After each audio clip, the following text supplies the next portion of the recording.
द्विक रेखा छिद्र प्रयोग में स्लीटों 0.2 मिमी पर पर्दा 2 मीटर दूरी पर है। प्रकाश की तरंगदैर्घ्य 6000 एंगस्ट्रॉम है। गणना करना है हमको। पहला पॉइंट केंद्रीय फ्रिंज से दूसरी दीप्त फ्रिंज की दूरी, और दूसरा पॉइंट में गणना करना है केंद्रीय फ्रिंज से दूसरी अदीप्त फ्रिंज की दूरी। इसको गणना करने से पहले सबसे पहले जो चीजें दी हुई होती हैं उनको हम लिख लेते हैं। तो स्लीटों यानी कि जो स्लीटों के बीच की जो दूरी है d इज इक्वल टू 0.2 मिमी, ये दिया हुआ है। इसको हम बदल लेंगे तो d is equal to 0.2 into 10⁻³ metre, या हम इसको लिख सकते हैं b is equal to 2 into 10⁻⁴ metre. 0.2 है, पॉइंट इधर जाएगा तो 10⁻⁻1 होगा, और -1 और -3 मिलके -4 हो जाएगा। ठीक है, अब हम यहाँ से क्या करते हैं, फिर देखते हैं क्या दिया है। पर्दे के बीच की दूरी को हम कैपिटल डी से लिखते हैं, इसमें कोई बदलाव नहीं होगा। ये 2 मीटर ऑलरेडी दिया हुआ है। ठीक है, लेमडा तरंगदैर्घ्य लेमडा दिया हुआ है 6000 एंगस्ट्रॉम, इसको भी मीटर में बदल लेते हैं। तो लेमडा इज इक्वल टू 6000 गुणे 10⁻⁻10 मीटर, या इसको हम लिख सकते हैं लेमडा इज इक्वल टू 6 गुणे 10⁻⁻7 मीटर। ये हो जाएगा, लेमडा निकल गया। अब क्या पूछा है, केंद्रीय फ्रिंज से पहला पॉइंट पूछा गया है। यहाँ पे देखेंगे पहला पॉइंट पूछा गया है केंद्रीय फ्रिंज से दूसरी दीप्त फ्रिंज की दूरी। तो चूंकि x दीप्त का जो फार्मूला होता है वह होता है m d lambda upon small d। अब देखिए इसमें पूछा है दूसरी दीप्त फ्रिंज, तो m के जगह पे हम रख देंगे 2, तो यहाँ पर आ जाएगा x दीप्त इज इक्वल टू m के जगह पे 2 रख देंगे, और कैपिटल D का मान देखिए दिया हुआ है 2 हो जाएगा। लेमडा का मान यहाँ पर है 6 गुणे 10⁻⁻7, और स्मॉल d का मान हम लोगों ने यहाँ निकाला है, ये दिया भी था और इसको हमने चेंज करके ये लाया, तो 2 गुणे 10⁻⁻4। इसको हम सॉल्व कर लेंगे। सॉल्व करने के बाद यहाँ देखेंगे ये 2 से ये 2 कैंसिल हो जाएगा, और यहाँ पर आ जाएगा x दीप्त इज इक्वल टू 6 दूना 12, यानी यहाँ पर हो जाएगा 12 गुणे 10⁻⁻7, और -4 को हम ऊपर भेजेंगे। तो जब -4 को हम ऊपर भेज देंगे तो ये ऊपर जाएगा तो इसका सिंबल चेंज हो जाएगा, यानी 10⁻+4 हो जाएगा। यहाँ पर हो जाएगा 10⁻+4।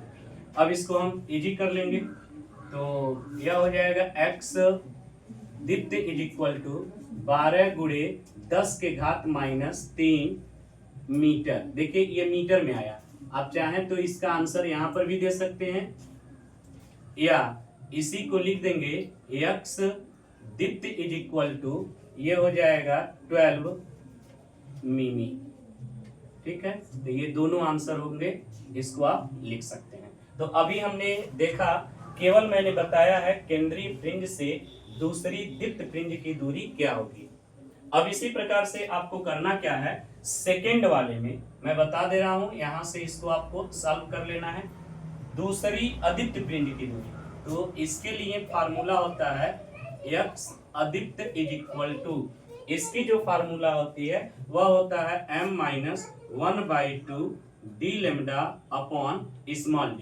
अब देखो बच्चे, इसमें भी पूछा है कि दूसरी अदीप्त, तो दूसरी अदीप्त को के लिए हम m के जगह पे 2 रखेंगे, बाकी सारी चीजें जो है वो दी हुई हैं। तो यहाँ पर हम क्या करेंगे, लिख लेंगे x अदीप्त इज इक्वल टू m के जगह पे 2 रख दो, तो 2 -1/2 इंटू कैपिटल D की वैल्यू दिया हुआ है 2 मीटर, तो यहाँ पे रख देंगे 2, और देखिए यहाँ पे लेमडा की भी वैल्यू दी हुई है, ये लिख देंगे 6 गुणे 10⁻⁻7 अपॉन स्मॉल d।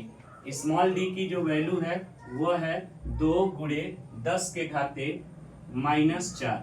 अब देखिए यहाँ से 2 से ये 2 कैंसिल हो जाएगा, ये हो जाएगा x अदीप्त इज इक्वल टू 2 दूना 4, 4 में से घटाएंगे 3/2 हो जाएगा, और यहाँ पर आ जाएगा आपका क्या बचा 6 गुणे 10 के घाते -7 और ये 10 के घात -4 को ऊपर भेज देंगे, ये हो जाएगा 10 के घाते +4। अब यहाँ देखिए 2 तिहाई 6 कट हो गया और ये आ जाएगा मेरे पास x आदित्य इज इक्वल टू 3 3 जा 9 यानी 9 इंटू इसमें से हम सब्ट्रैक्ट कर देंगे तो ये आ जाएगा 10 के पावर -3। ये देखो निकला मीटर में, किस में निकला? मीटर में। तो हम इसका भी आंसर चाहें तो यही लिख सकते हैं, ये 2 है, ये कट हो गया है। अब या इसी को हम लिख सकते हैं x आदित्य इज इक्वल टू 9 मिमी। ठीक है, ये आपका आंसर होगा। तो सबसे पहले जो चीजें पूछी गई हैं, जो चीजें हम लोगों से पूछा गया था, द्वितीय प्रिंज की दूसरी स्थिति, अद्वितीय प्रिंज की दूसरी स्थिति, ये दोनों स्थितियां प्राप्त हो चुकी हैं। ऐसे ही इसको देख लेना, ये बोर्ड एग्जाम के लिए महत्वपूर्ण है। Thank you.